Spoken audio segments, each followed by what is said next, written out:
새벽 4시에 등불. 하나님은 왜 가장 늦게 오시는 걸까?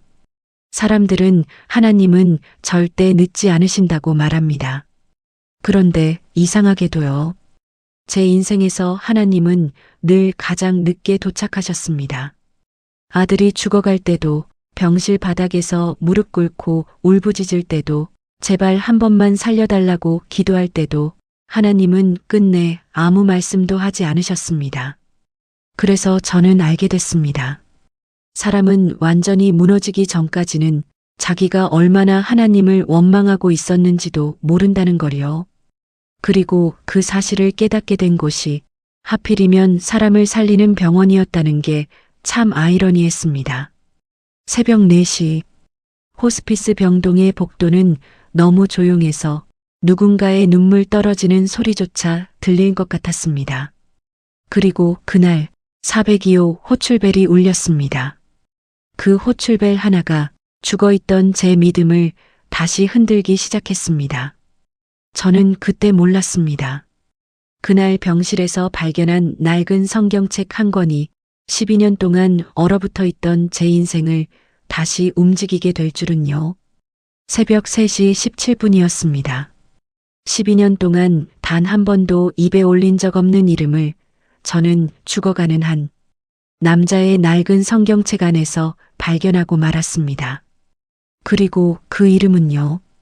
제가 12년 전 흙 속에 묻은 제 아들의 이름이었습니다. 402호 이성호 장로님은 처음부터 이상한 환자였습니다. 말기 간암 진단을 받은 지 벌써 8달째. 의사들도 더는 손 쓸 수 없다고 고개를 저은 분이었습니다. 황달로 얼굴은 노랗게 물들어가고 복수가 차서 배는 임산부처럼 부풀어 올랐고 진통제 없이는 단 1시간도 견디지 못하는 그런 환자였죠. 그런데 이상한 일이 있었습니다. 그 장로님은요. 늘 웃고 있었습니다. 새벽 2시에 진통제를 놔드리러 가도 피검사를 위해 또 한 번 바늘을 찌르러 가도 장로님은 산소 마스크 너머로 항상 같은 말을 하셨습니다. 수고 많으십니다, 간호사님. 저는 17년 차 호스피스 간호사입니다. 수많은 죽음을 지켜봐 왔습니다. 평온하게 가시는 분도 있지만 대부분은 그렇지 못합니다. 사람이라는 게요. 진짜로 죽음 앞에 서면 친절할 힘도 웃을 힘도 남아있지 않는다는 겁니다. 평생 점잖던 분이 욕을 내뱉기도 하고 평생 인자하던 분이 가족에게 손찌검을 하기도 합니다. 그게 죽음의 민낯이라는 거죠. 그런데 장로님은 달랐습니다. 마치 자기가 어디로 가는지 정확히 알고 있는 사람처럼 두려움이라는 단어 자체를 잊어버린 사람처럼 그렇게 평온했습니다. 그날 새벽이었습니다. 저는 장로님 머리맡에 놓인 물컵을 갈아드리러 들어갔습니다. 병실 안은 모니터에 작은 불빛만이 깜빡이고 있었고 창밖에는 겨울비가 소리 없이 내리고 있었죠. 저도 모르게 입에서 한마디가 새어나왔습니다.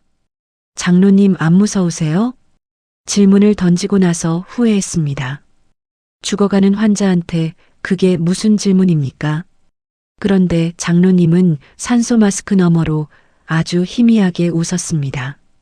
그리고 천천히 한 음절씩 끊어서 말씀하셨습니다. 무섭죠?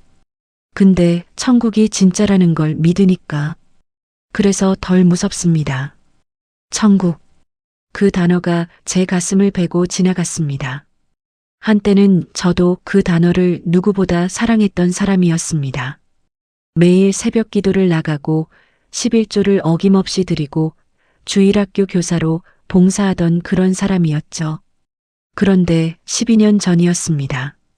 제 7살 아들 하준이가 백혈병 진단을 받았습니다.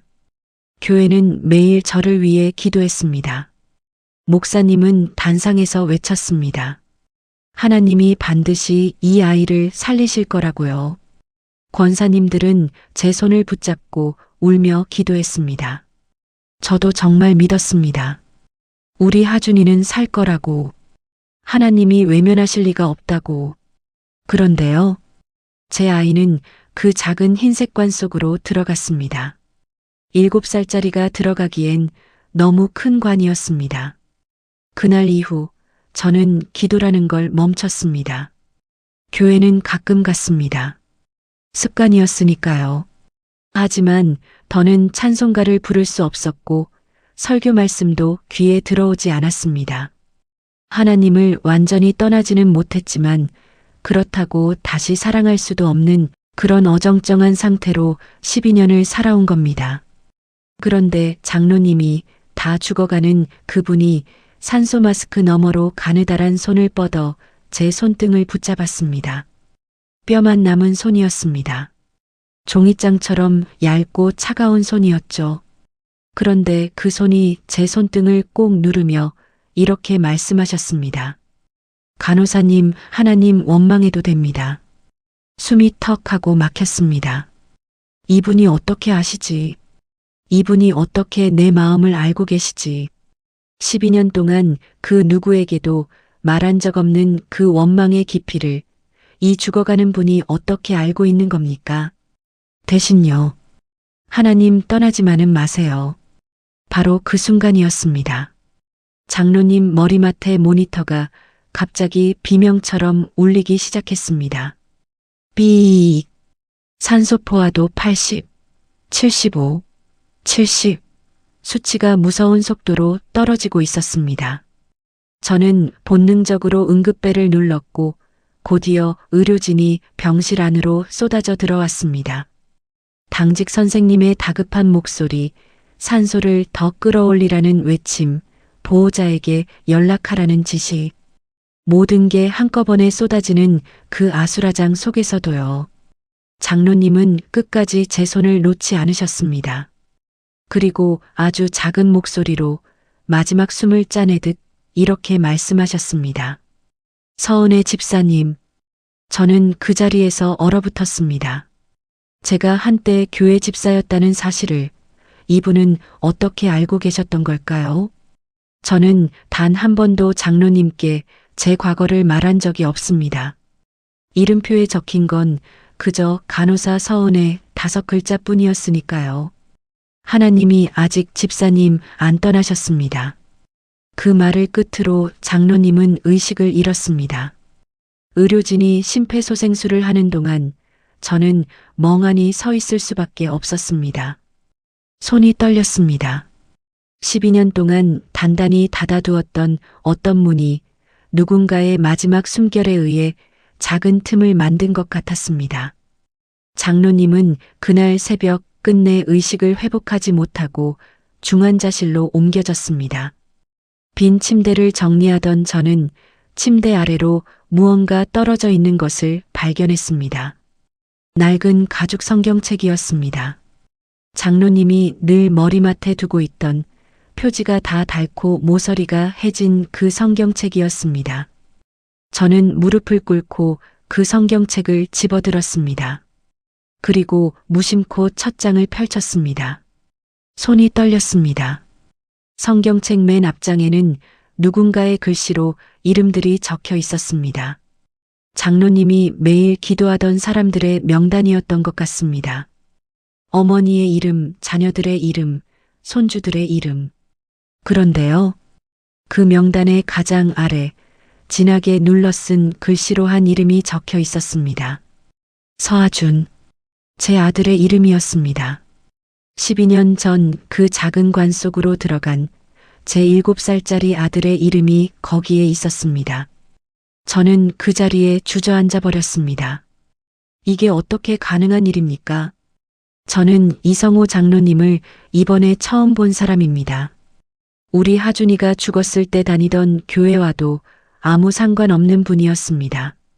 그런데 어떻게 이분의 성경책에 내 아들의 이름이.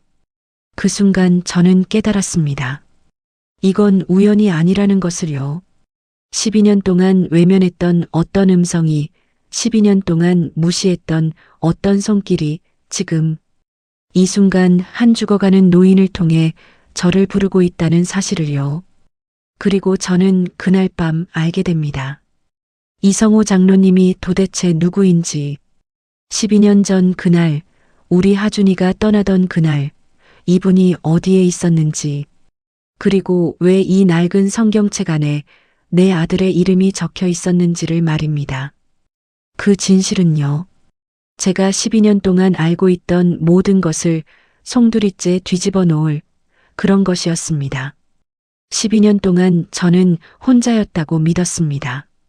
그 누구도 제 슬픔을 진짜로 알아주지 않는다고, 하나님조차 저를 버렸다고 그렇게 믿으며 살아왔습니다. 그런데 그 모든 시간 동안 제가 단 한 번도 본 적 없는 한 노인이요, 매일 새벽 제 아이의 이름을 부르며 기도하고 있었다는 사실을 저는 그날 밤 텅 빈 402호 병실에서 알게 되었습니다. 성경책을 손에 든 채로 저는 한참을 그 자리에 주저앉아 있었습니다. 다리에 힘이 풀렸습니다. 12년 동안 단 한 번도 입에 올린 적 없는 이름이 다른 사람의 손글씨로 또박또박 적혀 있다는 사실이요.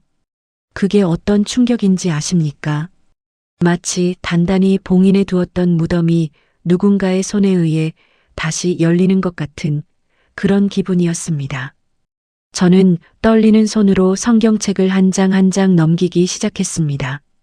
그러자 누렇게 바랜 페이지 사이에서 무언가가 툭 하고 바닥으로 떨어졌습니다. 사진 한 장이었습니다. 모서리가 다 닳고 가장자리가 노랗게 변색된 오래된 사진이었죠. 저는 그 사진을 집어들었습니다. 그리고 숨이 멎었습니다. 사진 속에는 한 여자가 있었습니다. 소아암 병동 복도 의자에 웅크리고 앉아 두 손으로 얼굴을 가린 채 울고 있는 여자였습니다. 그 여자는요, 12년 전에 저였습니다. 머리는 며칠 동안 감지 못해 헝클어져 있었고, 입고 있는 옷은 사흘째 갈아입지 못한 그 카디건이었습니다. 그 사진은 분명 우리 하준이가 마지막 항암 치료를 받던 그 주에 찍힌 사진이었습니다. 근데 이 사진이요, 왜 이분의 성경책에 있는 겁니까? 저는 그 자리에서 12년 전의 기억을 더듬기 시작했습니다. 소아암 병동 7층, 매일 같은 자리에 앉아 울던 저, 다른 환자의 보호자들도, 의료진도, 그 누구도 저에게 말을 걸지 못했습니다. 저는 세상에서 가장 슬픈 사람이었고 가장 미워하는 사람이었으니까요. 하나님을, 의사를, 세상을, 그리고 결국에는 저 자신까지 미워하던 그때였습니다. 그런데 그 복도 끝 작은 의자에 늘 앉아 계시던 한 분이 있었습니다. 희미하게 떠오르는 기억이었습니다. 항상 같은 자리에, 같은 시간에 무릎 위에 검은색 가죽 성경책을 펼쳐놓고 무언가를 중얼거리시던 그 노인. 누구의 보호자인지도 모르고 어느 병실 환자인지도 모르고 그저 항상 그 자리에 계시던 분이었습니다. 저는 그분 얼굴조차 제대로 기억하지 못합니다. 너무 힘들었으니까요. 세상을 미워하기 바빴으니까요.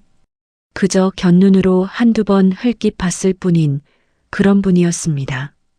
그런데요, 그 노인이 바로 402호 이성호 장로님이었던 겁니다. 저는 떨리는 손으로 성경책의 마지막 장을 펼쳤습니다. 거기에는 빼곡한 손글씨로 무언가가 적혀 있었습니다. 기도 노트였습니다. 날짜별로 누군가의 이름을 적고 그 옆에 짧은 기도문을 함께 적어두신 그런 노트였죠. 2013년 3월 14일, 2013년 3월 15일, 2013년 3월 16일, 매일매일 적힌 그 날짜 옆에는 같은 이름이 반복해서 적혀 있었습니다. 서하준, 7살, 백혈병, 서울대병원 소아암 병동 712호. 저는 손으로 입을 틀어막았습니다. 712호. 우리 하준이가 마지막을 보낸 그 병실 번호였습니다. 어떻게 이분이 이 모든 걸 알고 계셨던 겁니까? 그리고 그 기도 노트의 한가운데 다른 글씨보다 진하게 눌러 쓴 메모 하나가 적혀 있었습니다. 하나님, 하준이를 위해 기도합니다. 그리고 저 어린 엄마도요. 저 엄마가 끝까지 무너지지만 않게 해주세요. 하나님을 원망해도 좋으니 떠나지만은 않게 해주세요. 제가 대신 무릎 꿇겠습니다. 눈물이 왈칵 쏟아졌습니다. 저는 그 자리에서 무너졌습니다. 무릎이 꺾이고 어깨가 들썩였고 12년 동안 단단히 막아두었던 어떤 둑이 한꺼번에 터져버렸습니다. 호스피스 병동 한복판에서 다 큰 어른이 그렇게 어린아이처럼 울었습니다. 12년이었습니다. 12년 동안 저는 단 한 번도 울지 못했습니다. 정확히 말하면 우는 법을 잊어버렸던 겁니다. 우리 하준이의 장례식에서조차 저는 눈물을 흘리지 않았습니다. 슬픔이 너무 크면요. 사람은 오히려 울지 못합니다. 가슴 속에서 뜨거운 것이 끓어오르는데 그게 눈물로 빠져나올 통로조차 막혀버리는 겁니다. 그런데요. 12년 동안 막혀있던 그 통로가 한 노인의 낡은 기도 노트 앞에서 한꺼번에 터져버린 겁니다.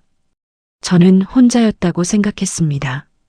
아무도 우리 아이의 죽음을 진심으로 슬퍼하지 않는다고 믿었습니다. 장례식이 끝나자 사람들은 일상으로 돌아갔고 교회 사람들은 한두 달 위로하다가 잊어갔고 친정 엄마조차 더 이상 그 이름을 입에 올리지 않았습니다. 그런데 제가 모르는 곳에서 제가 본 적도 없는 한 노인이요. 12년 동안 매일 새벽 우리 하준이의 이름을 부르며 기도하고 있었던 겁니다. 7살에 떠난 그 아이의 이름을 마치 자기 손주처럼 매일매일 하나님 앞에 올리고 계셨던 겁니다. 그게 어떤 의미인지 아십니까? 내가 잊고 살았던 그 12년 동안 누군가는 내 아이를 기억해주고 있었다는 뜻입니다. 내가 하나님을 원망하던 그 12년 동안 누군가는 나 대신 무릎 꿇어주고 있었다는 뜻입니다. 그때였습니다. 병실 문이 끼익 하고 열렸습니다. 당직 의사 선생님이었습니다. 평소에는 농담도 잘하던 분인데 그날만큼은 표정이 굳어 있었습니다.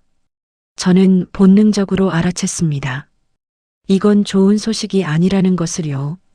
의사 선생님은 한참을 머뭇거리시다가 낮은 목소리로 말씀하셨습니다. 서 간호사님, 이성호 장로님 보호자분께 연락하셔야 할 것 같습니다. 저는 자리에서 일어났습니다. 다리가 후들거렸습니다.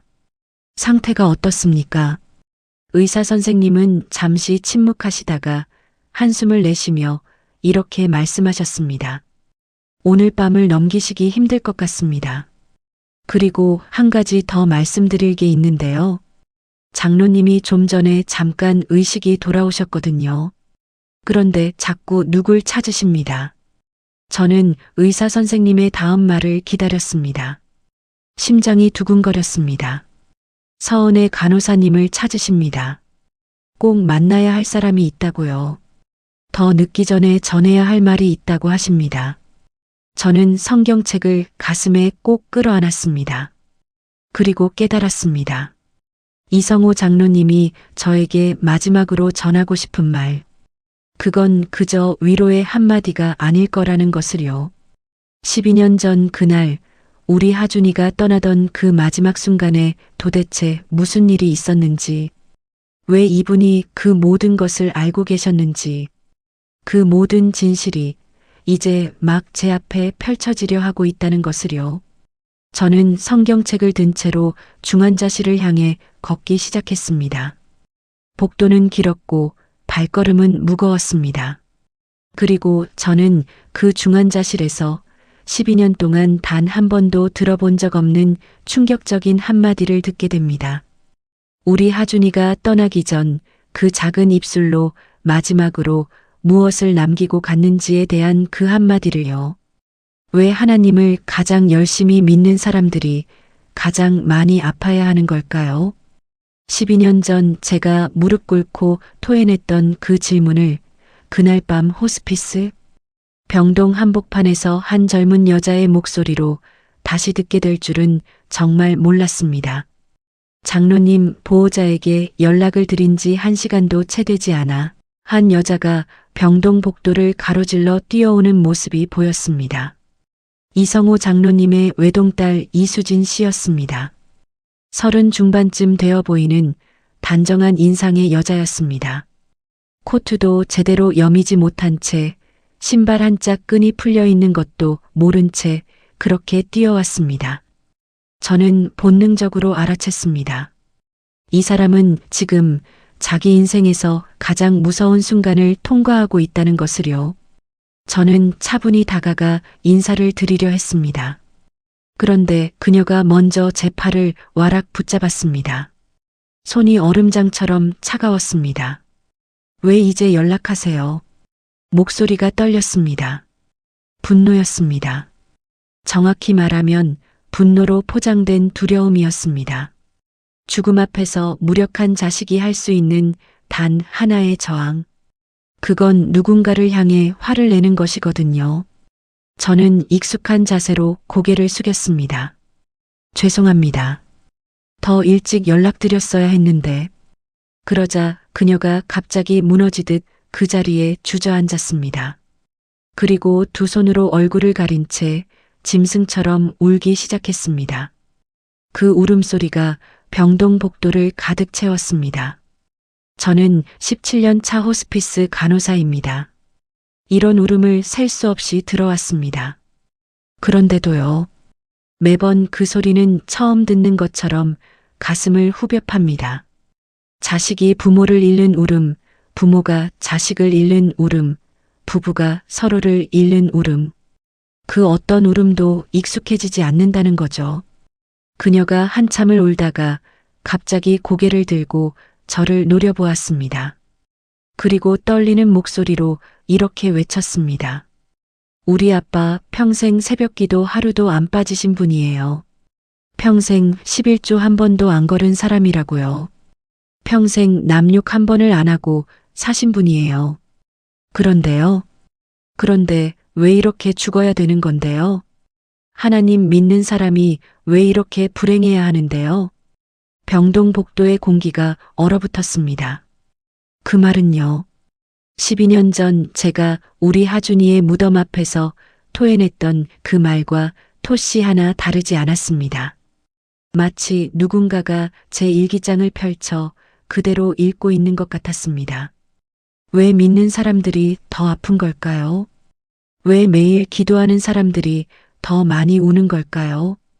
왜 하나님을 사랑한다고 고백하는 사람들이 정작 하나님 앞에서 가장 처절하게 무너지는 걸까요? 저는 그 자리에서 아무 말도 할 수 없었습니다. 전문가입니다. 보호자 응대 매뉴얼도 알고 있고 위로의 말도 수십 가지 외우고 있는 사람입니다.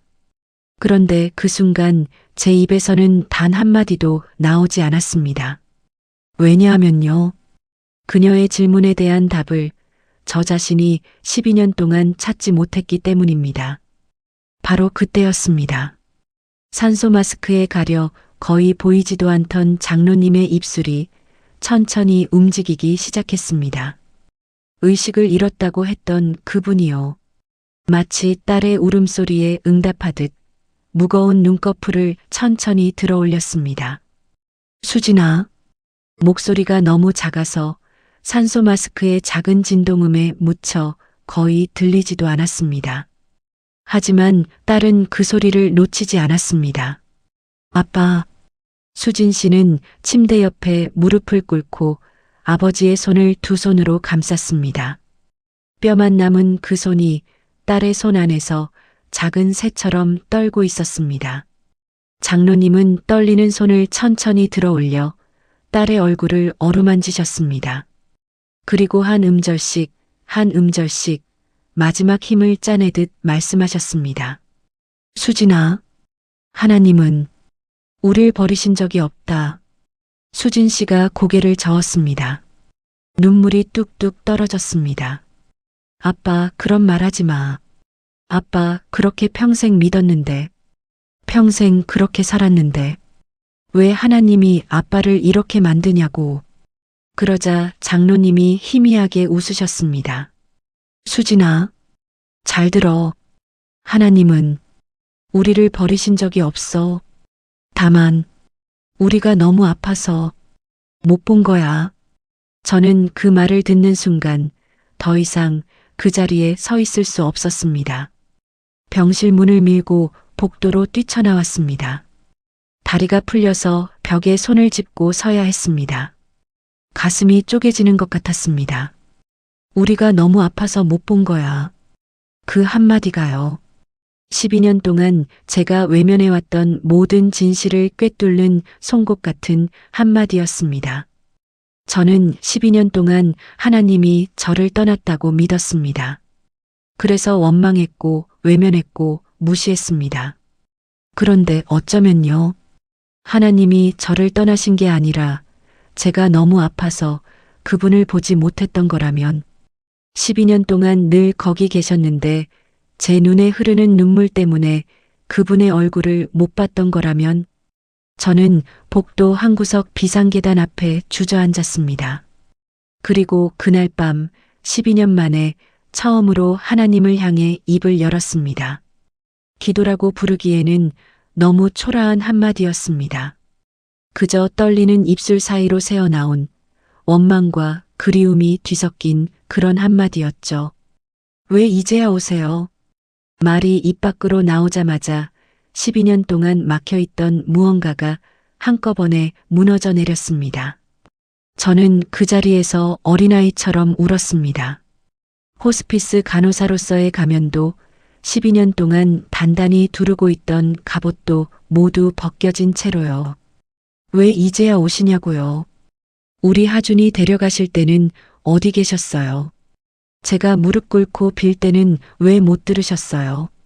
12년 동안 제가 얼마나 외로웠는지 아세요? 눈물이 멈추지 않았습니다. 그런데요. 그래도 너무 늦지 않게 오셔서 감사합니다. 저는 손바닥으로 얼굴을 닦으며 천천히 일어섰습니다. 다시 장로님 병실로 돌아가야 했으니까요. 그분의 마지막을 지켜드리는 게 제 일이었으니까요. 그런데 바로 그 순간이었습니다. 병동 반대편 끝에서 무언가 와장창 깨지는 소리가 들렸습니다. 그리고 곧이어 누군가의 비명소리, 간호사 스테이션 쪽에서 다급한 발걸음이 쏟아지는 소리, 응급 코드를 알리는 방송이 천장 스피커를 통해 울려 퍼졌습니다. 코드 블루, 호스피스 병동 405호, 405호, 장로님 병실 바로 옆방이었습니다. 저는 본능적으로 그쪽을 향해 뛰기 시작했습니다. 그리고 405호 앞에 도착한 순간 저는 그 자리에 얼어붙고 말았습니다. 그 병실 안에는요. 12년 전 우리 하준이를 담당했던 그 의사 선생님이 있었던 겁니다. 사람을 살리겠다고 이 길에 들어선 사람들이요. 왜 가장 많이 상처받는 사람이 되어야 할까요? 새벽 3시 호스피스 병동 한쪽 끝 사람들이 잘 가지 않는 작은 예배실 안에서요. 저는 12년 동안 외면해왔던 그 질문 앞에 다시 무릎 꿇게 되었습니다. 405호의 그 의사 선생님 이야기는 잠시 뒤로 미뤄야 했습니다. 그분 얼굴을 마주한 순간 저는 도망쳤거든요. 12년 전 우리 하준이의 마지막을 지켰던 그분이 지금 이 병동에 있다는 사실이요. 그건 우연이라고 부르기에는 너무 잔인한 우연이었습니다. 저는 정신없이 복도를 걸어 병원 지하 1층 예배실로 내려갔습니다. 병원 안에는 작은 예배실이 하나 있습니다.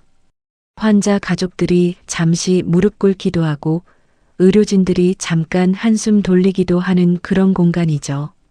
새벽 3시, 그 시간에 예배실은 텅 비어 있었습니다. 십자가 아래 작은 조명 하나만 희미하게 켜져 있었고 의자 위에는 누군가 두고 간 낡은 찬송가책 한 권만 덩그러니 놓여 있었습니다. 저는 그 바닥에 그대로 주저앉았습니다. 그리고 입 밖으로 한마디를 내뱉었습니다. 저요. 아직도 하나님 미워해요. 그 말이 입 밖으로 나오자마자 이상하게 눈물이 또 쏟아지기 시작했습니다. 12년 동안 저는 신앙이라는 가면을 쓰고 살았습니다. 교회는 가끔 갔습니다. 사람들 앞에서는 집사라고 불렸습니다. 호스피스 병동에서 환자들이 죽음을 두려워할 때면 천국이 있다고, 하나님이 함께 하신다고 그렇게 말해주는 사람이었습니다. 그런데 정작 제 안에는요, 12년째 골마 터진 분노한 덩어리가 있었습니다. 그걸 누구에게도 보여줄 수 없었습니다. 간호사가 환자한테 사실 저는 하나님 미워해요라고 말할 수는 없잖아요. 집사가 교회에서 저는 12년 동안 기도 한 번 안 했어요 라고 고백할 수도 없잖아요. 그래서 저는 괜찮은 척 했습니다. 믿음 좋은 척 했습니다. 그렇게 12년을 살아왔습니다. 그런데 다 내려놓고 보니까요. 남은 건 상처뿐이었습니다.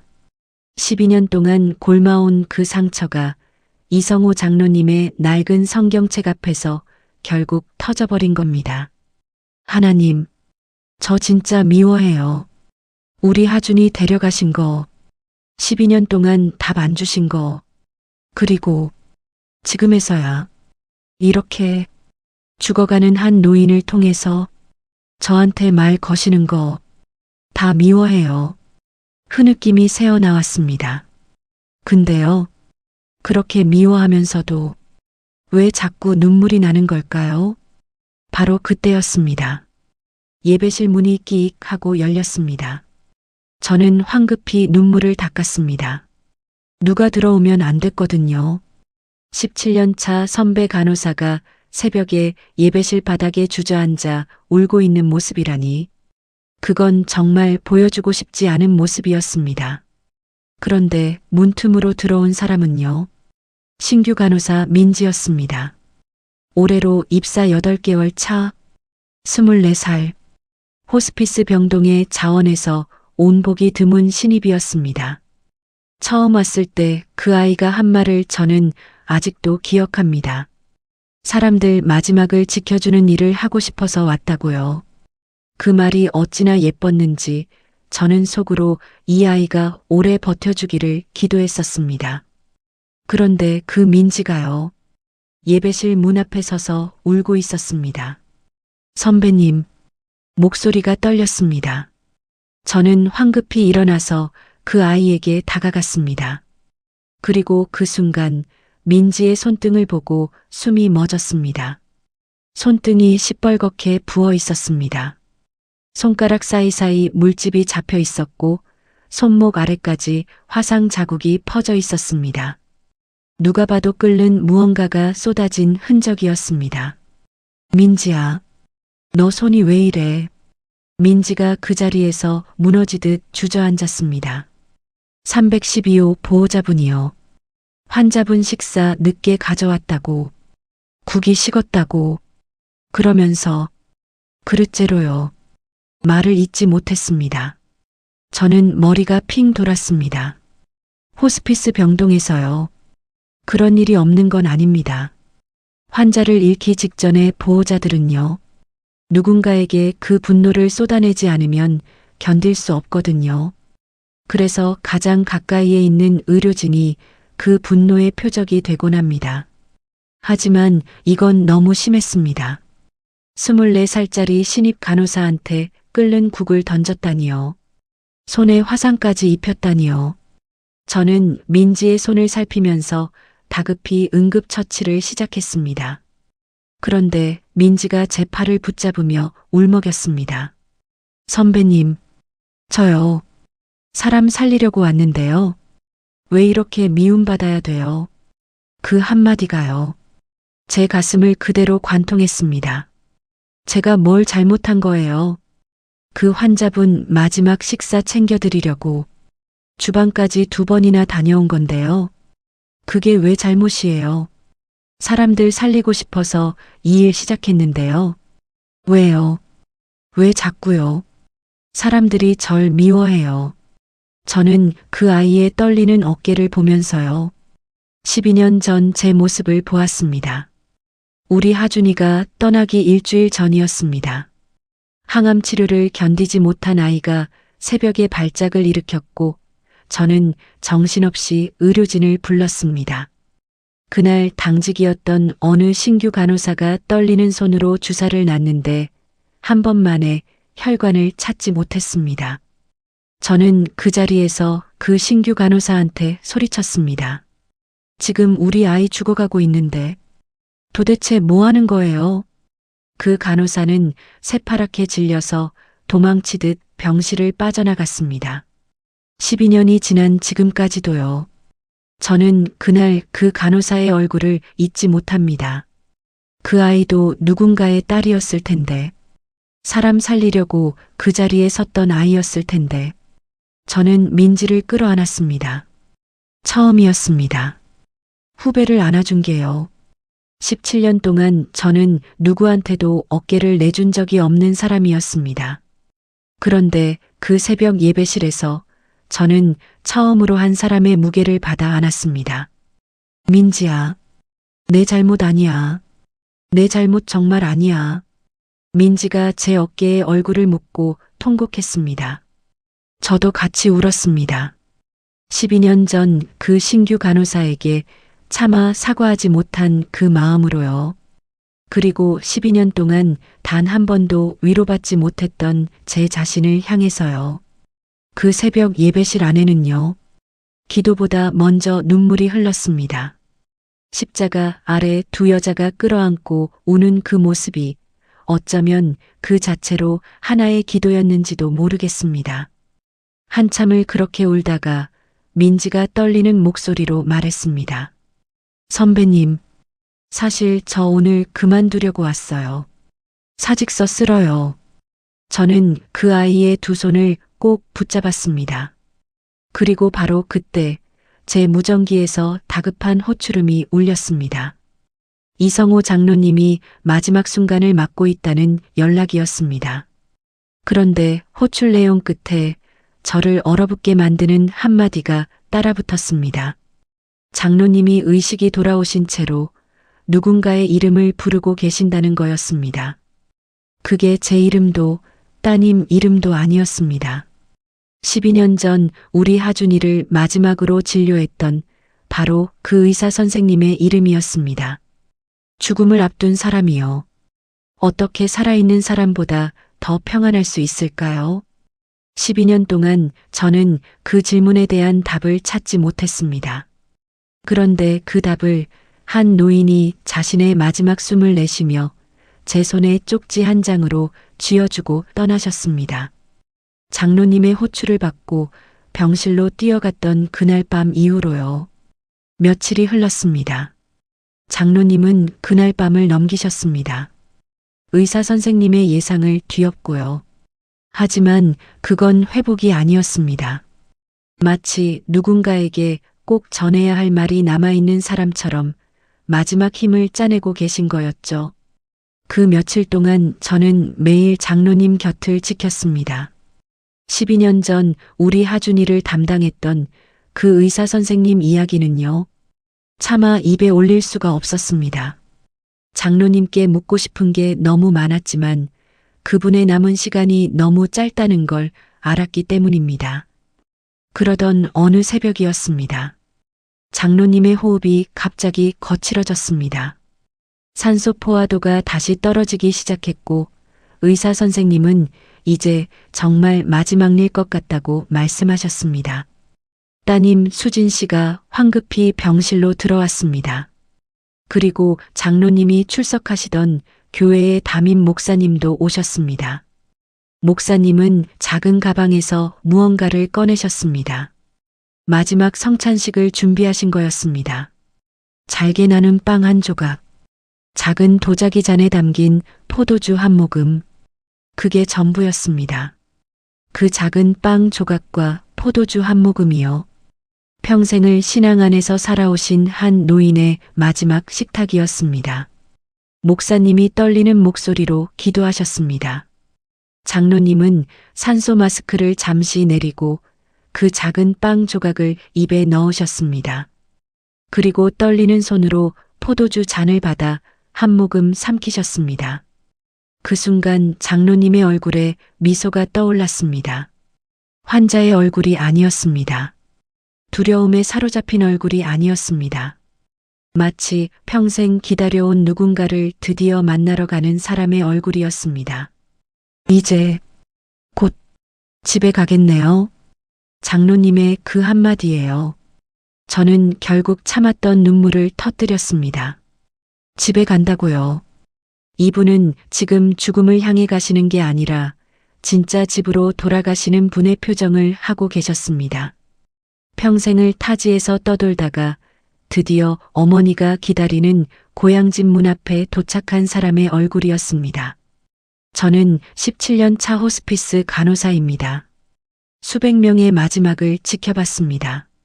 그런데요, 이런 얼굴은요, 정말 손에 꼽을 정도로만 봤습니다. 대부분의 사람은 죽음 앞에서 무너집니다. 평생 신앙생활을 했어도요. 평생 교회 봉사를 했어도요. 마지막 순간이 되면 두려움 앞에서 떨립니다. 그게 인간이라는 거죠. 그게 죽음 앞에 선 인간의 민낯이라는 겁니다. 그런데 이성우 장로님은요, 정말로 집으로 돌아가는 사람의 얼굴을 하고 계셨습니다. 장로님이 천천히 고개를 돌려 저를 바라보셨습니다. 그리고 가느다란 손을 뻗어 제 손등을 잡으셨습니다. 며칠 전보다 손이 훨씬 더 차가워져 있었습니다. 마치 이미 한쪽 발을 다른 세계에 디딘 사람처럼요. 집사님, 목소리가 너무 작아서 거의 들리지 않았습니다. 저는 귀를 장로님 입가에 바짝 가져다 댔습니다. 하나님은요, 상처 없는 사람 안 쓰십니다. 저는 숨을 멈췄습니다. 상처난 사람 통해서요, 다른 사람 살리십니다. 그 한마디가요, 12년 동안 제 안에 박혀있던 어떤 깊은 가시 하나를 뽑아냈습니다. 저는 12년 동안 제 상처가 저주라고 믿었습니다. 우리 하준이를 잃은 그 상처가요, 제 인생을 망친 흉터라고 믿었습니다. 그래서 그 상처를 숨기고 살았습니다. 사람들 앞에서는 괜찮은 척하고 교회에서는 믿음 좋은 척하면서요. 그런데 장로님이 말씀하시는 겁니다. 그 상처가 저주가 아니라고요. 하나님은 오히려 그 상처난 자리를 통해서 다른 사람을 살리시는 분이라고요. 생각해 보세요. 십자가 위에 예수님도요, 상처 입은 분이셨습니다. 못자국 난 손, 창에 찔린 옆구리. 그 상처가 있었기에 그 상처를 통해서 인류가 구원받은 거잖아요. 십자가는 설명이 아니었습니다. 그건 상처 그 자체였습니다. 저는 그 자리에서 무너졌습니다. 12년 동안 부끄러워하던 제 상처가요, 그게 어쩌면 누군가를 살릴 수 있는 통로가 될지도 모른다는 생각. 그건 한 번도 해본 적이 없는 생각이었습니다. 장로님의 호흡이 점점 느려졌습니다. 따님 수진 씨가 흐느끼며 아버지의 얼굴에 자신의 얼굴을 가져다 댔습니다. 목사님은 조용히 기도하고 계셨습니다. 병실 안에는 모니터의 작은 소리와 사람들의 흐느낌과 그리고 어떤 거룩한 침묵만이 흐르고 있었습니다. 장로님이 마지막으로 눈을 떴습니다. 그리고 제 손에 무언가를 쥐어주셨습니다. 손바닥 안에 작은 종이 한 장이 들어왔습니다. 며칠 동안 손에 꼭 쥐고 계셨던 듯 모서리가 닳고 손때가 묻은 그런 쪽지였습니다. 장로님이 그 작은 미소를 마지막으로 짓고는 천천히 눈을 감으셨습니다. 모니터 위의 선이 평평해졌습니다. 삐익. 길게 이어지는 그 소리가 한 사람의 인생이 마무리되는 마지막 신호였습니다. 따님이 아버지의 가슴 위로 무너져 내렸습니다. 목사님이 조용히 마지막 기도를 드리셨습니다. 저는 장로님의 손을 가만히 모아 가슴 위에 올려드렸습니다. 그리고 잠시 후 가족들이 마지막 인사를 나누는 동안 저는 병실 한 구석으로 가서 손에 쥐고 있던 쪽지를 천천히 펼쳤습니다. 손이 떨렸습니다. 쪽지 안에는요. 단 한 문장이 적혀 있었습니다. 장로님의 떨리는 글씨로 한자 한자 꾹꾹 눌러 쓴 그런 한 문장이었습니다. 하준이는 하나님 품에 있습니다. 그 문장을 보는 순간 제 안에서 무언가가 무너져 내렸습니다. 12년이었습니다. 12년 동안 저는 우리 하준이가 어디에 있는지를 몰랐습니다. 정확히 말하면요. 알고 싶었지만 차마 믿을 수 없었던 겁니다. 하나님을 원망하는 사람이 어떻게 그 하나님 품에 자기 아이가 있다고 믿을 수 있겠습니까? 그런데요. 12년 동안 매일 새벽 우리 하준이의 이름을 부르며 기도하셨던 그분이요. 마지막 숨을 거두시기 직전에 저에게 그 한 문장을 남기고 가신 겁니다. 장로님은 알고 계셨던 겁니다. 제가 12년 동안 무엇을 가장 듣고 싶어 했는지를요. 저는 그 쪽지를 가슴에 끌어안고 그 자리에 주저앉았습니다. 그리고 처음으로 우리 하준이의 이름을 입 밖으로 불렀습니다. 12년 만이었습니다. 하준아. 그 이름을 부른 순간 12년 동안 막혀있던 마지막 빗장 하나가 열렸습니다. 저는 그날 장로님 장례식에서 한 번도 만난 적 없는 누군가를 마주하게 됩니다. 그분은 장로님의 오랜 친구라고 자신을 소개하셨습니다. 그리고 저에게 12년 전 우리 하준이가 떠나던 그 마지막 순간에 도대체 무슨 일이 있었는지에 대한 충격적인 진실 하나를 꺼내 놓으십니다. 장로님이 왜 그토록 오랜 세월 우리 하준이의 이름을 붙들고 기도하셨는지 그 이유가요. 제가 상상조차 하지 못했던 것이었습니다. 사람 한 명을 살린다는 게요. 얼마나 잔인한 일인지 아십니까? 누군가의 갈비뼈를 부수면서 누군가의 가온이 식은 땀에 절면서 그렇게 한 사람의 멈춘 심장을 다시 뛰게 만드는 일. 그건 사랑이라는 단어로는 다 설명되지 않는 어떤 거룩한 폭력 같은 것이었습니다. 장로님이 떠나신 지 일주일이 막 지난 새벽이었습니다. 저는 며칠째 잠을 자지 못하고 있었습니다. 장로님이 마지막으로 손에 쥐어주신 그 쪽지 한 장, 그리고 장례식장에서 만난 한 노인이 꺼내놓은 충격적인 진실 사이에서 제 마음은 완전히 길을 잃은 상태였습니다. 그런데 새벽 2시 43분이었습니다. 병동 천장 스피커에서 누구도 듣고 싶지 않은 그 방송이 갑작스럽게 터져 나왔습니다. 코드 블루, 코드 블루, 호스피스 병동 412호. 코드 블루는요, 환자의 심장이 멈췄다는 신호입니다.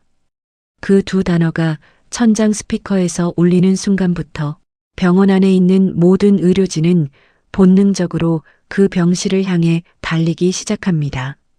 손에 들고 있던 차트도, 마시던 커피잔도, 받고 있던 환자 가족과의 통화도, 그 모든 것이 그 자리에 그대로 멈춰지는 겁니다. 저도 본능처럼 뛰었습니다. 새벽이라 운동화 끈도 제대로 매지 못한 채로요. 복도가 길게 늘어졌습니다. 형광등 불빛이 가온 위로 차갑게 쏟아져 내렸고 제 숨소리가 귀 안쪽에서 쿵쿵거렸습니다. 412호는 김순자 할머니의 병실이었습니다. 72살, 위암 말기. 입원하실 때부터 따님이 부탁하셨던 분이었죠. 끝까지 포기하지 말아달라고요. 단 1분이라도 더 살게 해달라고요. 호스피스 병동에서는 보기 드문 부탁이었습니다. 병실 문을 박차고 들어가니 이미 당직 의사 선생님이 침대 위로 올라가 가슴 압박을 하고 계셨습니다. 침대 옆에는 따님이 두 손으로 입을 틀어막은 채 떨고 있었고 다른 간호사 한 명은 응급카트에서 약물을 꺼내며 손을 부들부들 떨고 있었습니다. 저는 의사 선생님과 자리를 받고 가슴 압박을 이어받았습니다. CPR이라는 게요. 드라마에서 보는 것과는 완전히 다릅니다. 사람 가슴뼈를 6cm 이상 깊이로 1분에 100회에서 120회. 그게 그렇게 30분이고 1시간이고 이어집니다. 제 손바닥 아래에서 갈비뼈가 부서지는 그 작은 소리가 손끝으로 또렷이 전해져 왔습니다. 그건요, 10년이 지나도 익숙해지지 않는 감각입니다. 사람을 살리려고 그 사람의 뼈를 부수고 있다는 그 모순, 살리려는 손길이 동시에 부수는 손길이 되는 그 잔인한 진실. 신규 간호사들이 CPR을 처음 해보고 화장실에 가서 토하는 이유가 그것 때문입니다. 식은땀이 가운 안쪽을 적시기 시작했습니다. 이마에서 흐른 땀이 눈에 들어가 따가웠습니다. 어깨가 부서질 것처럼 아팠고 팔이 점점 마비되어 감각이 사라져갔습니다. 그래도 멈출 수 없었습니다. 잠시라도 손이 멈추는 순간 김순자 할머니의 심장이 영영 돌아오지 않을 수도 있었으니까요. 따님은 침대 옆에서 울부짖고 있었습니다. 엄마, 엄마 한 번만 더 눈 떠줘. 엄마 놔두고 가지 마. 5분이 지났습니다. 10분이 지났습니다. 의사 선생님이 두 번째 약물을 주사했습니다. 모니터에서는 여전히 평평했습니다. 저는 다른 간호사와 자리를 교대하고 잠시 침대 옆에 주저앉아 숨을 골랐습니다. 팔에 감각이 돌아오지 않았습니다. 바로 그 순간이었습니다. 정신없이 흐르던 그 새벽 한가운데에서요. 갑자기 한 가지 생각이 제 머릿속을 스쳐 지나갔습니다. 예수님도요. 사람을 살리시려고 자기 몸을 이렇게 던지셨겠구나. 그 생각이 어디서 왔는지 저도 모릅니다. 그런데 그 생각이 떠오른 순간 12년 동안 제 머릿속에만 있던 십자가가요. 비로소 가슴 한복판으로 내려왔습니다. 저는 신앙 안에서 자란 사람입니다.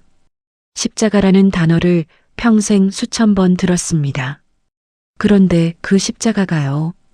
12년 동안 저에게는 그저 교회 벽에 걸린 장식품 같은 거였습니다.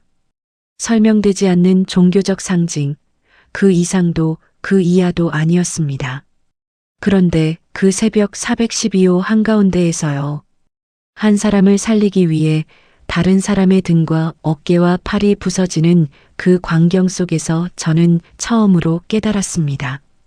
십자가는요, 설명이 아니었습니다. 그건 누군가를 끝까지 포기하지 않는 사랑 그 자체였습니다. 자기 갈비뼈가 부러져도, 자기 어깨가 무너져도 멈출 수 없는 그 마음. 한 영혼이라도 더 끌어올리고 싶어 하는 그 절박함. 그게 바로 십자가였던 겁니다.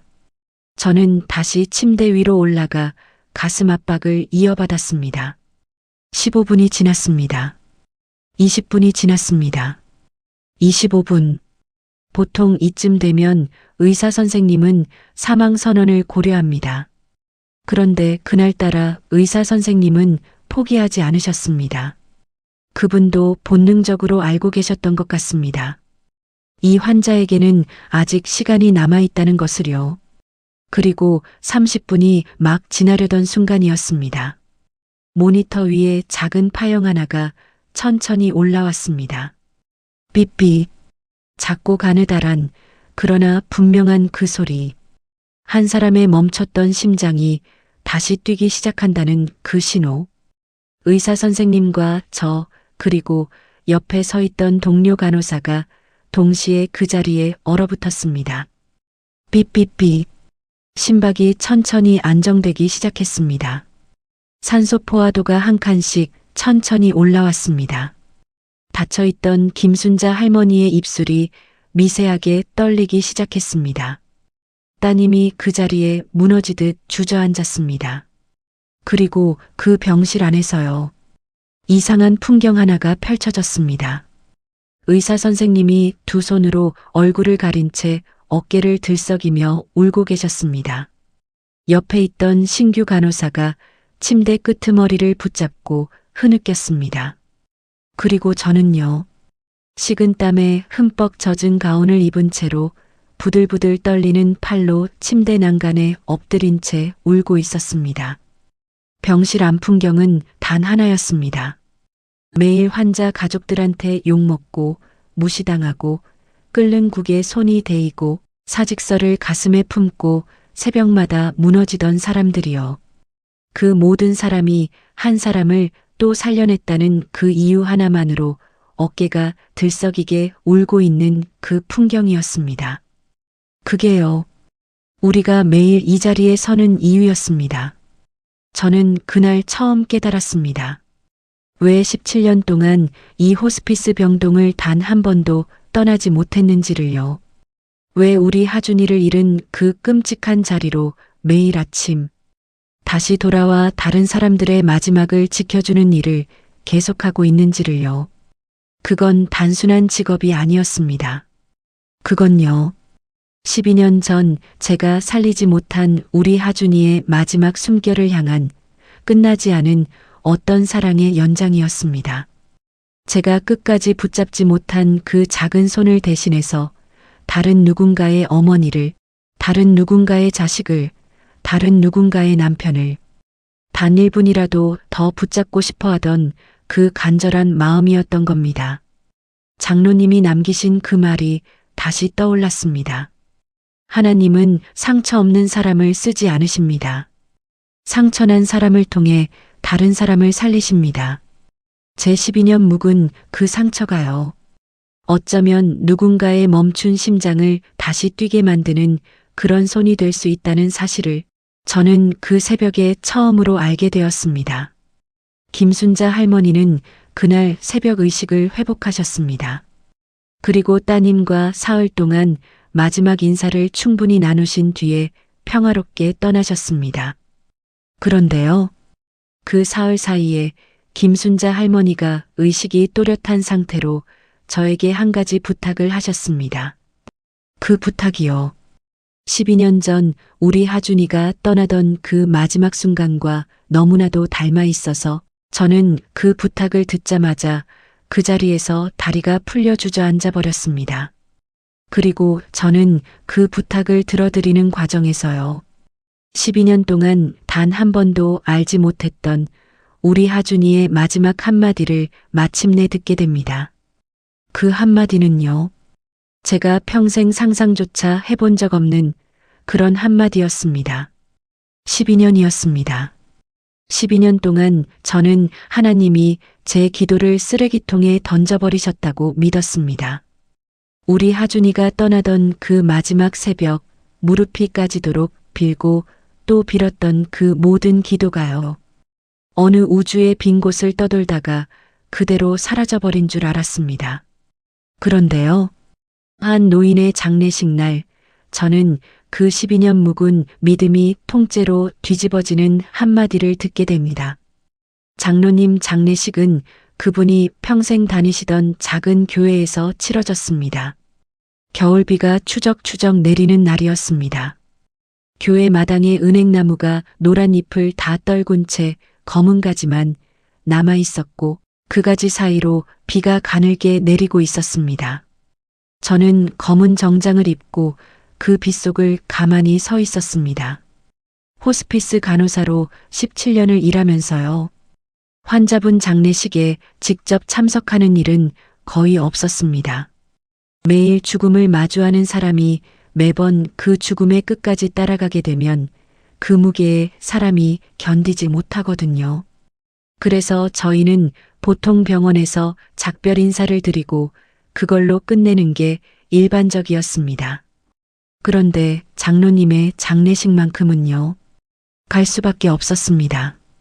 그분이 12년 동안 우리 하준이의 이름을 붙들고 기도하셨다는 사실을 알게 된 이상 저는 그분의 마지막 길을 모른 척할 수가 없었습니다. 장례식장은 의외로 사람들로 가득했습니다. 평소 그렇게 조용하게 살아오신 분인데도요. 평생 그분에게 빚을 졌다는 사람들이 끝없이 줄을 이어 절을 올렸습니다.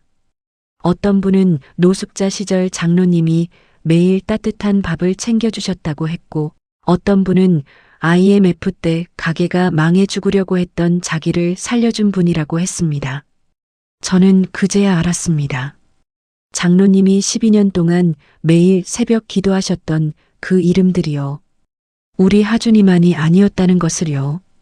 이름도 모르고 얼굴도 모르는 수많은 사람들을 매일 무릎 꿇고 부르고 계셨던 겁니다. 저는 한쪽 구석에 서서 그 모든 풍경을 바라보고 있었습니다. 그때였습니다. 따님 수진 씨가 검은 상복 차림으로 저에게 천천히 걸어오셨습니다. 며칠 사이에 얼굴이 푹 꺼져 있었습니다. 눈은 빨갛게 부어 있었고 눈가 아래에는 짙은 그늘이 내려앉아 있었습니다. 그분이 저에게 다가오는 그 발걸음이요. 마치 무거운 짐을 끌고 오는 사람처럼 느렸습니다. 간호사님, 저는 고개를 숙였습니다. 수진 씨, 마음 어떠세요? 수진 씨가 잠시 입술을 깨물었습니다. 무언가 말을 꺼내려다가 자꾸 목이 막히는 그런 표정이었습니다. 한참을 그렇게 서 있다가 결국 떨리는 목소리로 입을 여셨습니다. 아버지가요. 마지막 며칠 동안 자꾸 간호사님 이야기를 하셨어요. 저는 숨을 멈췄습니다. 의식이 있을 때마다요. 손짓으로 저를 부르시더니 입을 가까이 가져다 대고 그러시더라고요. 우리 은혜 집사님 좀 잘 부탁한다고. 수진 씨의 눈에서 눈물이 또 흐르기 시작했습니다. 그래서 제가 여쭤봤어요. 아빠, 그 간호사님이 누구냐고. 가족이냐고. 그랬더니 아버지가 그러시더라고요. 가족이라고. 가족인데 본인이 평생 마음에 품고 기도해온 가족이라고요. 저는 그 자리에서 다리에 힘이 풀렸습니다. 그리고 마지막 의식이 돌아오셨던 그 새벽에요. 아버지가 제 손을 꼭 붙잡고 그러셨어요. 수진 씨가 말을 잇지 못하고 한참을 흐느꼈습니다. 수진아, 아빠 부탁 하나만 들어줘. 은혜 집사님 꼭 다시 웃게 해달라고. 12년 동안 못 웃었던 그 웃음 꼭 다시 찾아주시라고. 하나님이 들어주실 거니까 너도 같이 기도해 달라고. 그 말을 듣는 순간 저는 결국 무너졌습니다. 장례식장 한쪽 구석에 그대로 주저앉아 어깨가 들썩이게 울었습니다. 12년 동안 단 한 번도 울어보지 못했던 그 깊은 곳에서 무언가가 한꺼번에 터져 나왔습니다. 그건 슬픔의 눈물도 분노의 눈물도 아니었습니다. 그건요, 잃어버린 줄 알았던 사랑이 그대로 거기에 있었다는 사실을 깨달은 사람의 눈물이었습니다. 저는 12년 동안 외로웠습니다. 우리 하준이가 떠난 그 자리에 저 혼자 남겨졌다고 믿었습니다. 하나님도 사람도 그 누구도 진짜로 저를 알아주지 않는다고 그렇게 생각하며 살아왔습니다. 그런데요, 제가 단 한 번도 본 적 없는 한 노인이 12년 동안 매일 새벽 제 이름을 부르고 계셨던 겁니다. 한 번도 만난 적 없는 어느 시들어가는 노인이 자기 죽음을 앞에 두고서도 마지막 숨까지 짜내며 자기 딸한테 부탁하고 계셨던 겁니다. 저 간호사 다시 웃게 해달라고. 그게요, 하나님의 침묵이었던 겁니다. 12년 동안 저는 하나님이 침묵하신다고 원망했습니다. 그런데 하나님은 침묵하신 게 아니었습니다. 그분은요, 한 노인의 무릎 꿇은 새벽 기도를 통해서 12년 동안 저에게 끊임없이 말을 걸고 계셨던 겁니다. 다만 제가 너무 아파서 그 음성을 듣지 못했던 것뿐입니다. 저는 장례식장 가장 안쪽 작은 기도실로 향했습니다. 작은 십자가 하나만 걸려 있는 평소 같으면 누구도 잘 들어가지 않을 그런 방이었습니다. 저는 그 십자가 앞에 무릎을 꿇었습니다. 12년 만이었습니다. 12년 만에 다시 무릎을 꿇은 그 자리가요. 무릎이 아프지 않았습니다. 오히려 그동안 단 한 번도 만져진 적 없는 어떤 따뜻한 손이 제 어깨에 얹어지는 느낌이었습니다. 저는 떨리는 목소리로 입을 열었습니다. 하나님, 12년 만에 부르는 이름이었습니다. 그 이름이 입 밖으로 나오자마자 또 눈물이 쏟아졌습니다. 하나님, 저요. 12년 동안 정말 미워했어요. 우리 하준이 데려가신 거, 답 안 주신 거, 제 기도 못 들으신 척 하신 거, 다 미워했어요. 진심으로 미워했어요. 울먹임이 새어나왔습니다.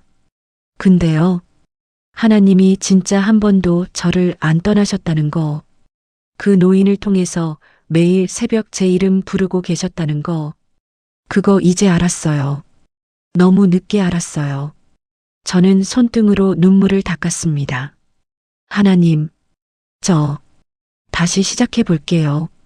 어떻게 다시 시작해야 할지는 모르겠는데, 그래도 한번 해볼게요.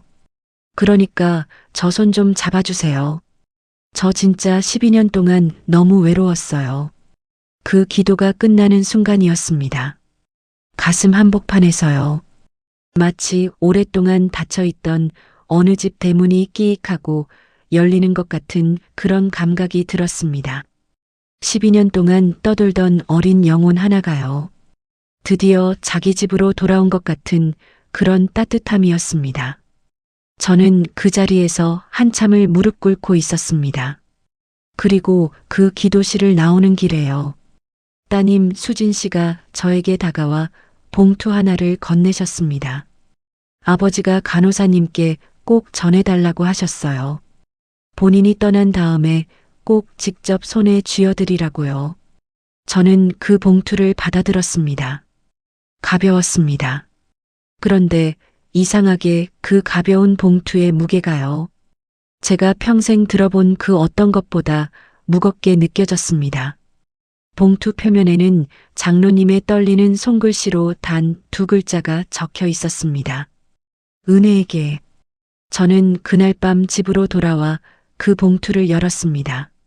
그리고 그 안에 들어있던 것을 보는 순간 저는 그 자리에서 그대로 주저앉아 버렸습니다. 봉투 안에는요.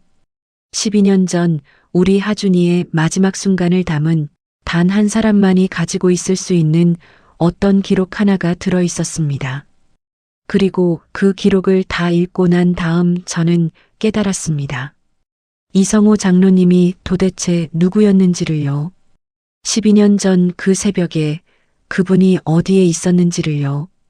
한 사람이 무너지지 않고 끝까지 걸어갈 수 있게 만드는데요. 도대체 몇 사람의 새벽 기도가 쌓여야 하는지 아십니까? 저는 그 답을 한 노인이 떠나신 봉투 하나를 열어보고 나서야 알게 되었습니다. 그리고 그 답을 알고 난 다음에 제 삶은요. 그 이전과는 완전히 다른 삶이 되었습니다. 장로님의 봉투 안에는요. 12년 전 우리 하준이가 입원해 있던 그 병원의 작은 메모지 한 장이 들어 있었습니다. 누렇게 색이 바랜 모서리가 닳고 다른 그런 메모지였습니다. 그 메모지 위에는 한 어린아이의 삐뚤빼뚤한 글씨로 이렇게 적혀 있었습니다. 엄마 미안해. 엄마 울지 마. 엄마 하늘에서 기도해 줄게. 우리 하준이의 글씨였습니다. 7살짜리 우리 아이가 자기가 떠날 걸 미리 알고 있었던 것처럼 남긴 마지막 한 줄이었습니다. 저는 그 메모지를 보는 순간 그 자리에서 무너졌습니다. 그리고 봉투 안에 함께 들어있던 장로님의 손편지를 읽어 내려갔습니다. 장로님은요. 12년 전 그날 우리 하준이의 같은 병동 옆방에 입원해 계셨던 분이었습니다. 그분에게도 손주가 있었답니다. 우리 하준이와 같은 백혈병으로요. 2살 어린 그 손주를 먼저 떠나보내고 슬픔에 무너져 병원에 입원해 계셨던 거였습니다. 그런데 그분이 매일 복도 의자에 앉아 기도하시던 중에요. 작은 손에 메모지 한 장을 꼭 쥐고 있는 우리 하준이를 만나신 거였습니다. 하준이는 그 메모지를 장로님께 건네주며 이렇게 말했답니다. 할아버지, 이거 우리 엄마한테 전해주세요. 엄마는요. 이거 받으면 또 울 거니까 할아버지가 엄마 안 올 때까지 가지고 있다가 주세요. 그게 우리 하준이의 마지막 부탁이었던 겁니다. 그리고 장로님은요. 그 메모지를 12년 동안 자기 성경책 안에 끼워두고 있었던 겁니다. 매일 새벽 그 메모지를 펼쳐놓고 우리 하준이의 이름과 제 이름을 부르며 기도에 오신 거였습니다. 제가 더는 울지 않는 그날까지 이 메모를 꼭 전해주겠다고 어린 아이와 약속하셨던 겁니다. 그게 12년 만에 저에게 도착한 거였습니다. 그날 밤 저는 한참을 울었습니다. 그런데 그 눈물은요, 12년 동안 흘리던 그 어두운 눈물이 아니었습니다. 그건 마치 누군가의 손에 의해 닦여지고 있는 그런 눈물이었습니다. 그렇게 몇 달이 흘렀습니다. 봄이었습니다. 호스피스 병동 창밖으로 벚꽃이 흩날리던 어느 아침에요. 새로운 신규 간호사 한 명이 우리 병동으로 발령을 받아왔습니다. 23살. 입사 첫날부터 손이 떨리던 그런 아이였습니다. 호출벨 소리만 들려도 어깨가 움찔하고 환자 가족이 조금만 큰 소리로 말해도 눈물이 그렁그렁 차오르는 그런 아이였죠. 호스피스 병동에서 일하기에는 너무 여린 마음을 가진 아이였습니다. 그 아이가 어느 새벽 간호사 스테이션 한쪽에서 가만히 서 있다가 저에게 다가왔습니다. 선배님, 목소리가 떨렸습니다. 저요. 제가 잘할 수 있을까요? 사람들 죽음을 매일 본다는 게요. 너무 무서워요. 어제도 우리 환자분이 한 분 떠나셨는데 저는 그 옆에서 손도 못 잡아드렸어요. 무서워서요. 저는 잠시 그 아이를 가만히 바라봤습니다. 그 아이의 떨리는 눈동자가요. 17년 전 처음 호스피스 병동에 발령받았을 때의 제 눈동자랑 너무 닮아 있었습니다. 그리고 8개월 전 새벽 예배실에서 끓는 국에 손을 대인 채 울고 있던 민지의 눈동자와도 닮아 있었습니다. 그 아이의 손을 잡아주고 싶었습니다. 옛날 같으면 저는 분명히 이렇게 말했을 겁니다. 괜찮아. 다 그렇게 시작하는 거야. 시간이 지나면 익숙해져. 그런데요. 그 말은 거짓말이었습니다. 17년이 지나도 익숙해지지 않거든요. 매번 처음 같거든요. 저는 그 아이를 바라보며 천천히 웃었습니다. 그리고 이렇게 말했습니다. 내가 잘할 수 있을지는요. 사실 나도 몰라. 그 아이의 눈이 흔들렸습니다. 근데 한 가지는 약속할게. 내가 무너지려고 할 때마다 내가 내 옆에 서 있을게. 끓는 국이 날아오면 같이 맞고 환자분 떠나시면 같이 울고 그렇게 옆에 있을게. 그 아이의 눈에서 눈물이 또 흘렀습니다. 그런데요. 이상하게 그 눈물은요. 무너지는 눈물이 아니었습니다. 누군가에게 자기 마음을 들킨 사람이 흘리는 안도의 눈물이었습니다. 바로 그 순간이었습니다. 멀리서 호출벨이 울렸습니다. 띵동. 12년 동안 저에게 그 호출벨 소리는요. 두려움이었습니다. 또 누군가가 떠나려고 한다는 신호. 또 누군가의 마지막을 지켜야 한다는 부담. 또 한 사람의 가족이 울며 쓰러질 거라는 예고였습니다. 그래서 호출벨이 울릴 때마다 제 심장이 먼저 무너져 내렸습니다. 17년 차 호스피스 간호사가요. 매일 새벽 그 호출벨 소리에 가슴이 죄어오는 그런 일을 겪고 있었습니다. 그런데요. 그 봄날 새벽 4시 그 호출벨 소리가 이상하게 다르게 들렸습니다. 띵동. 그건 두려움의 소리가 아니었습니다. 그건요. 누군가가 살려달라는 소리였습니다. 외롭다는 소리였습니다. 자기 곁에 누가 좀 와달라는 그런 간절한 부름이었습니다. 12년 전 우리 하준이가 작은 손으로 누군가에게 메모지 한 장을 건네며 부탁했던 그런 마음과 똑같은 부름이었습니다. 엄마가 울지 않을 때까지 누군가 곁에 있어 달라던 그 7살 아이의 부탁과 똑같은 부름이었습니다. 저는 가운의 옷깃을 천천히 정리했습니다. 그리고 떨고 있는 그 신규 간호사의 손을 잡았습니다. 그 아이의 손이 차가웠습니다. 17년 전 제 손도 분명 이렇게 차가웠을 겁니다. 그때 누군가가 제 손을 한 번이라도 잡아줬더라면 저는 12년을 그렇게 외롭게 보내지 않았을지도 모릅니다. 가자. 저는 그 한마디만 남기고 신규 간호사와 함께 호출벨이 울리는 그 병실을 향해 걸어가기 시작했습니다. 복도가 길었습니다. 새벽 4시에 호스피스 병동 복도는요. 형광등 불빛이 차갑게 떨어지는 곳입니다. 평소 같으면 적막하고 무거운 그런 복도였습니다. 그런데 그날 새벽 그 복도가요. 이상하게 따뜻하게 느껴졌습니다. 마치 누군가가 우리보다 앞서서 그 길을 걸어가고 계신 것 같았습니다. 상처 입은 자기 두 손으로 호출벨이 울리는 그 병실 문을 천천히 두드리며 오늘도 외롭게 죽어가는 사람들을 향해 다가가시는 그분의 발자국 위로 저와 그 신규 간호사가 함께 걸어가고 있는 것 같았습니다. 저는 12년 전 잃어버린 기도를요. 그날 새벽 다시 찾았습니다.